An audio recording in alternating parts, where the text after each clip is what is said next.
আসসালামু আলাইকুম ওয়া রাহমাতুল্লাহি ওয়া বারাকাতুহু। প্রিয় দ্বীন ইসলাম দরদি ভাই এবং বোনেরা, আজকে আপনাদেরকে একটি সুন্দর বিষয় শিখিয়ে দিব। যারা বিবাহিত তাদের জন্য আজকের ভিডিওটি, শুধু ওই সকল ভাইদের জন্য, ওই সকল বোনদের জন্য যারা বিবাহ করেছেন এবং বাচ্চা নেবেন। আপনার স্বামীর মহব্বতের পরে আপনি একটা বাচ্চা ধারণ করবেন, নিয়াত করেছেন।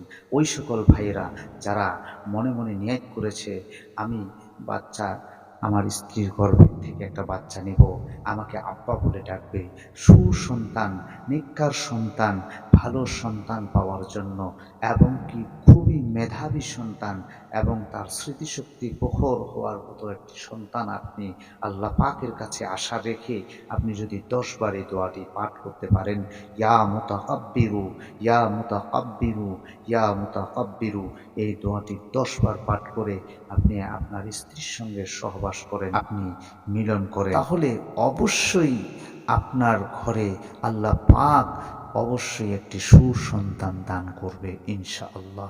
আসসালামু আলাইকুম ওয়া রাহমাতুল্লাহ।